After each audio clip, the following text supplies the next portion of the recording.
CBS 라디오 한선미의 찬양의 꽃다발 여러분 함께하고 계십니다. 이 시간에는 찬꽃 초대석으로 이어갑니다. 작년 2월 광주 북문교회에서 대한예수교장로회 통합 전담노회에 기독이라는 용어를 그리스도로 수정 사용하자는 안건을 총회 헌의해 주도록 청원했습니다.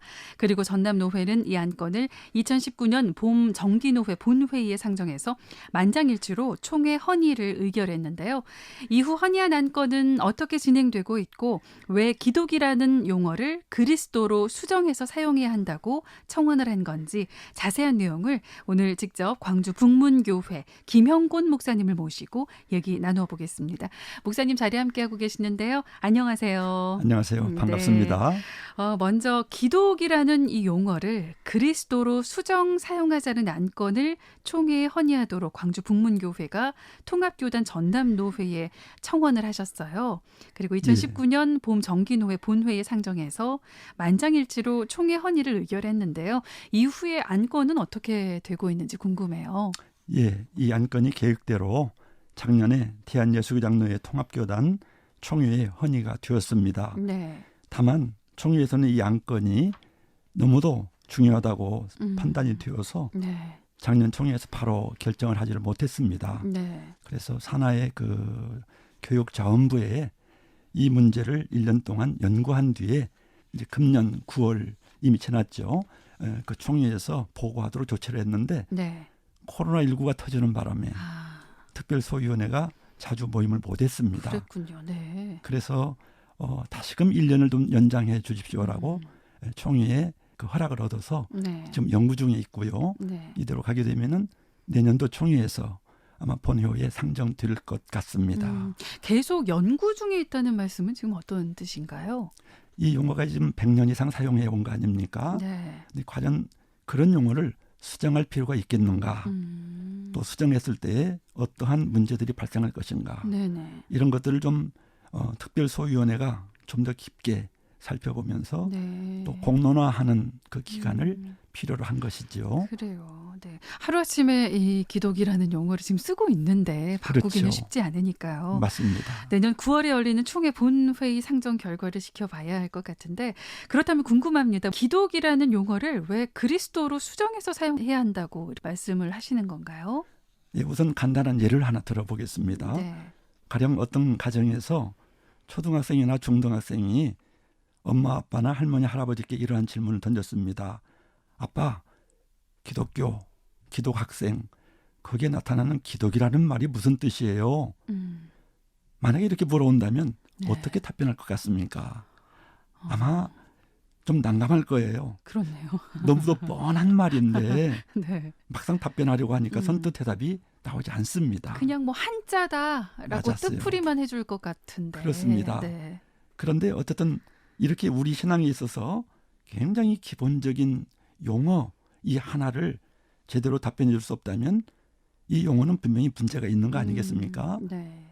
만약에 문제가 있다면 그 용어를 수정하든지 바꿀 필요가 있다라는 것이죠. 네. 예. 우리가 늘 써왔던 이 기독교라는 말, 이 용어의 형성 과정을 생각해 보지는 않은 것 같은데 이 부분을 먼저 조금 살펴봐야 할 것 같아요. 예. 어떻게 시작된 말인가요?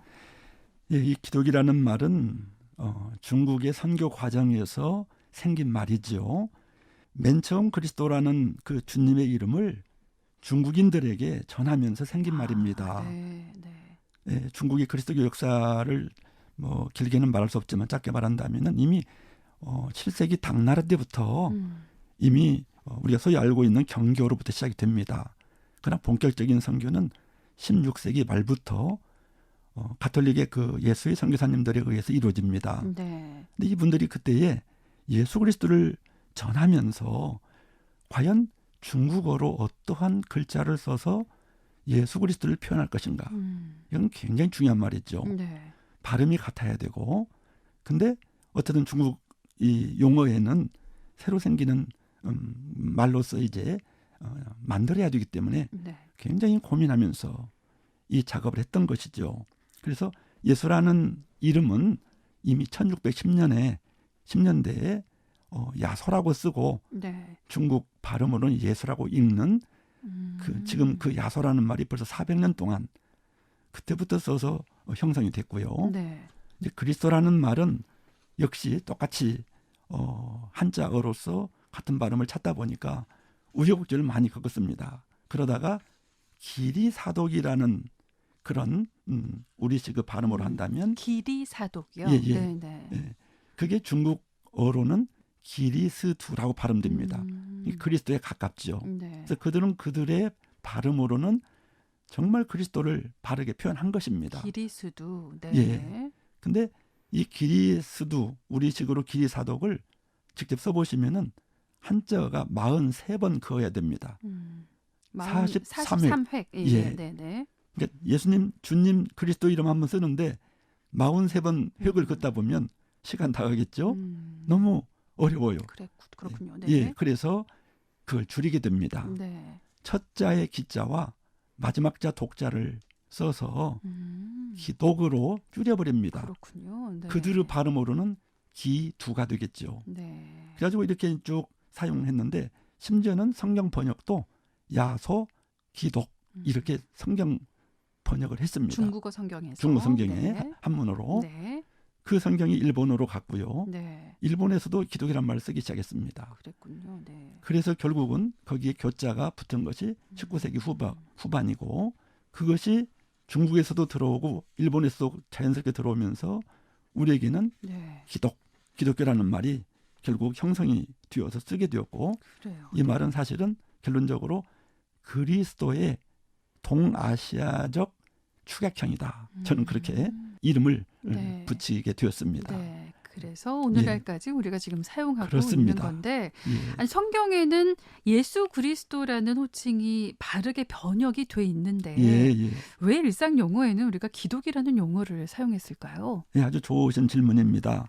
우리가 맨 처음 신약성경을 번역하는 과정에서 두 가지의 중요한 사건들이 있었습니다. 네. 북쪽에서는 이미 중국에서 계시는 로스 선교사님이 우리말을 알지도 못하면서 그 우리 지역의 청년들 중심으로 이제 성경을 번역합니다. 네. 그때 다행히 야소 기독이라고 하지 않고 특히 기독 부분을 중국 그 성경대로 하지 않고 키리스토라고 그렇게 원음에 가깝게 쓰게 네. 됩니다. 우리 그리스도하고 비슷하네요. 예, 네. 예, 키리스토. 예. 네. 또 하나의 루트는 일본 쪽입니다. 우리 여기서 가까운 옥과의 출신인 이수정 선생이라는 분이 일본에 계셨는데 그때 이수정 선생이 중국에서 건너온 그 성경을 네. 우리말로 번역하게 됩니다.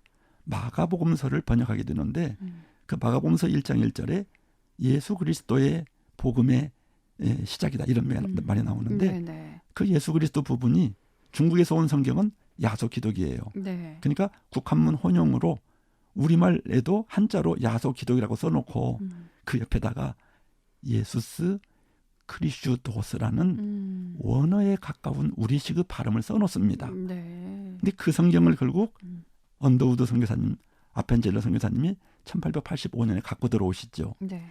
그 뒤에 성경 번역은 예수 그리스도의 이름을 그걸 참조를 해서 다행히 성경상으로는 예수 그리스도로 잘 표현이 되고 자칫 야소 기독으로 쓸 뻔했던 그렇군요. 이걸 네. 제대로 하게 되었는데 일상 용어에서는 아직도 야소 기독으로 써오다가 아마 기억나실 거예요. 옛날에는 우리가 예수교로 하지 않았고 야소교란 말을 썼습니다. 아, 그랬나요? 예, 얼마 안 됩니다. 아, 예. 저는 잘 모르겠는데. 예. 그래서 지금 몇 아마 년도인가요, 그게? 정확한 연도는 제가 잘 모르겠고요. 네. 지금 아마 60대 되시는 분들은 다 아실 거예요. 아, 그래요. 예. 네. 그런데 기독 부분은 안 바꿨습니다. 야소는 예수님 이름이 예수인데 왜 야소야? 해서 깨닫고 그렇군요. 예수교로 바꿨는데 기독 부분은 깨닫지를 못하고 지금도 쓰고 있습니다. 그래요. 이게 문제인 것입니다. 기독이라는 용어를 우리가 너무나 오랫동안 사용을 하고 있기 때문에 예. 그리스도로 수정하기가 참 쉽지 않겠다라고 맞습니다. 생각을 했는데 예, 그 전에 이렇게 바꿔서 사용한 용어가 이미 있었군요. 그렇죠. 야소를 예수로 예. 바른 용어로 수정해서 사용한 그런 예가 있었습니다. 예, 그리고 목사님 말씀을 이렇게 듣고 보니까 기독이라는 말은 정말 국적이 없는 말 같다는 생각이 드는데 그렇다면 그렇게 형성돼 사용돼 온 기독교 이 기독이라는 용어 사용에 어떤 문제점이 있다고 보시는 거예요? 예, 정말 국적 없는 말이라는 아까 표현은 정말 맞는 말이고요. 초창기에는 우리가 문화를 받아들일 때에 그렇게 받아들일 수밖에 없습니다. 초창기에는. 모든 게 그러죠. 그 용어를 쓸 수밖에 없었습니다. 그러나 지금은 아닙니다. 가장 큰 문제는, 가장 중요한 본질 문제는 주님 그리스도의 이름이 기독으로 변질되고 왜곡되었다는 사실입니다. 네. 그러니까 이 문제의 본질은 용어상의 문제가 아니고 주님의 이름을 바꾸어 버렸다는 데 있습니다. 네네. 그래서 그리스도의 정체성이 사라져 버렸죠. 고유명사인 남의 이름을 함부로 바꾸면 됩니까? 안 되지 않습니까? 네. 그것도 주님의 이름인데요. 있을 수 없는 일입니다. 그러다 보니까 이제 선교에 있어서도 문제가 되었습니다. 그리스도교는 그리스도를 믿는 종교이고, 그래서 그리스도와 그리스도의 복음을 전하는 것이 선교인데, 네. 기독교라는 말에는 전하는 그리스도가 사라지고 없습니다. 변형되어 버렸죠. 그렇게 되는군요. 네. 또 앞에서 이미 제기했던 문제인데요. 아이들이 기독교라는 말이 무슨 뜻이냐고 질문했을 때 답변을 바로 못할 경우 문제가 있다고 아까 전제했었죠. 설령 중국에서 이러한 형성 과정을 역사적으로 설명을 해준다 해도 네. 또 다른 질문이 계속 나올 겁니다. 용어를 바꿔버리지 않는 한 이 질문은 두고두고 오겠죠.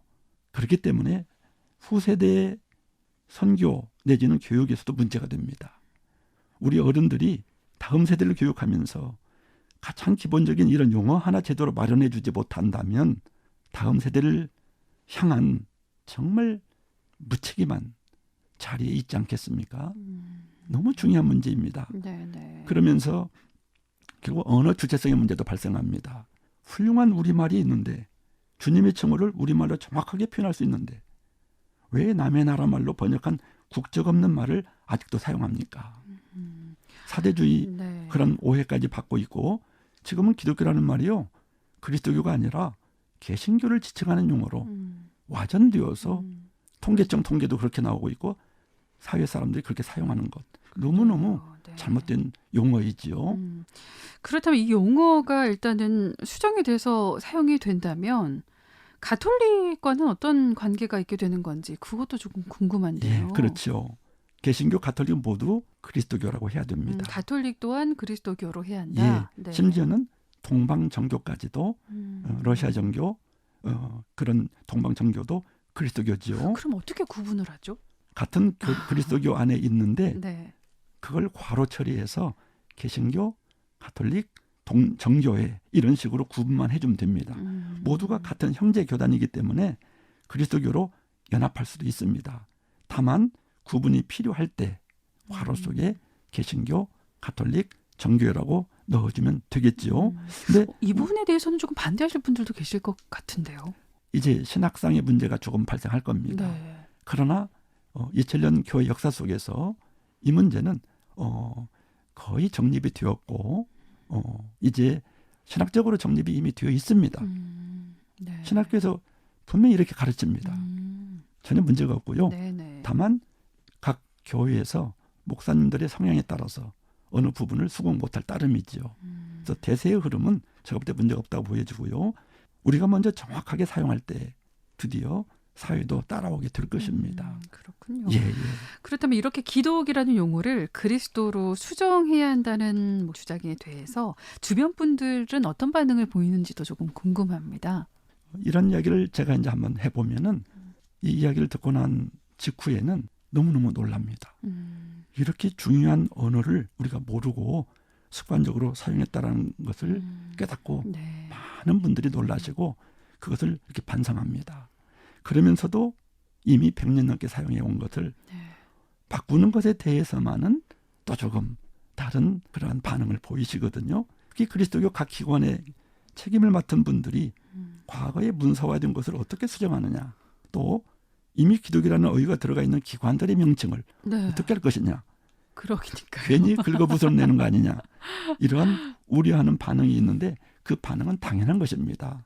벗어날 수가 없습니다. 저희 지금 CBS도 예. 제 눈에 지금 로고가 계속 보이는데요. 예. 당장 저희도 CBS 기독교 광주 방송 예. 정확한 용어가 지금 예. 그렇거든요. 예. 보통 다들 CBS면 기독교 방송국이라고 알고 맞습니다. 계시는데 예. 우리 같은 경우는 어떻게 해야 하나요? 그렇다면? 제가 볼 때는 전혀 문제가 되지 않습니다. 왜냐하면 뭐 CBS라는 말은 물론 전혀 문제가 되지 않고 네. 이제 설령 기독교 방송국이라고 하더라도 전혀 문제가 없습니다. 왜냐하면은 기독교 방송국이라는 명칭이나 또 다른 기관 이름들, 뭐 기독병원, 맞아요. 네. 기독신문, 네. 기독공보, 네. 예, 이러한 명칭들은 이 소위 법률 용어로 본다면은 상호 혹은 상호명에 해당되거든요. 이미 고유명사입니다. 그래서 그 자체가 이미 고유명사화 되었기 때문에 그대로 사용하면 됩니다. 전혀 문제되지 않습니다. 네. 이런 것들을 모두 고치자는 말이 아닙니다. 네. 네. 오직 그리스도의 칭호에 국한된 문제, 이것만은 바르게 알고 그렇군요. 수정해서 사용하자는 그런 주장입니다. 예. 앞으로 이 용어 변경을 위해서 해야 될 과제들 그리고 목사님의 바람도 있으실 것 같은데요. 예, 가장 중요한 것은 우리 CBS 광주 방송국처럼 이 문제에 우리 그리스도교 언론기관들, 방송국이든 신문사든 이런 언론기관들이 좀 먼저 관심을 가져주시면 좋겠고요. 네. 그런 의미에서 너무너무 지금 감사합니다. 이런 그렇군요. 대담을 함께 해주신 거. 네. 나아가서 각 교회에 우리 목회자님들께서 먼저 이 용어를 바르게 사용하셔야 됩니다. 네. 그래야 온 교우들이 바르게 이 용어를 그렇군요. 사용할 수 있게 네. 될 것이고요. 공감대가 좀 많이 형성돼야 될 것 같습니다. 맞습니다. 네. 그래서 가장 중요한 것은 우리 그리스도인들의 인식 변화가 아주 중요하고요. 네. 이건 단지 용어 문제가 아니라 주님 그리스도의 칭호와 이름을 왜곡시킨다라는 이 중차대한 과오를 인식해 주셔야 되고요. 그래서 먼저 바르게 사용을 해야 선교와 교육에도 기여하게 되고 언젠가는 우리 주님 그리스도의 칭호가 바르게 사용되게 될 것입니다. 네. 이렇게 되면은 장차 중국에 있는 교회까지 영향을 미칠 것입니다. 네. 그 의미는 네. 중국에서 처음에 할 때는 아까 기도 그랬잖아요. 네. 근데 1949년 공산화 이후에 북경 관화 발음을 표준 발음으로 쓰는 바람에 지금은 기도라고 하지 않고 지두라고 해요. 지두. 네. 예. 그러니까 그리스도의 이름이 지리스도로 바뀌어버린 거죠. 네. 그렇다면 중국에 있는 교회에서도 교회의 용어만으로는 지두라고 하지 말고 기도라고 해야 원래 당신들이 번역했던 주님의 칭호를 회복하는 것이거든요. 네. 그러니까 밖에서는 그 한자어를 터기자를 지로 발음하더라도 교회 용어로서는 역사성이 있기 때문에 네. 기도라고 수정해서 사용하는 때가 올 것입니다. 네. 이것은 우리가부터 이러한 여건들을 마련해서 이러한 알림을 통해서 그들도 우리도 수정 사용하겠다라는 인식이 들 수 있도록 네. 이러한 역할들이 우리가 먼저 잘 해서 아주 중요한 동아시아 문화, 특히 그리스도교 문화를 바꾸는 데 기여할 수 있을 것입니다. 네. 우리만의 문제가 아니네요. 맞습니다. 중국의 교회까지 영향을 미치는 중요한 문제입니다. 광주 북문교회와 전남로의 소망대로 이 안건이 잘 처리돼서 좋은 결과가 나오기를 기대해 보겠습니다. 목사님. 감사합니다. 네, 내년 106회 총회 본회의 상정 결과를 기다려 보겠습니다. 오늘 말씀 감사합니다. 네, 감사합니다. 네, 지금까지 기독이라는 용어를 그리스도로 수정 사용하자는 안건을 총회 헌의한 광주 북문교회 김형곤 목사님을 만나봤습니다.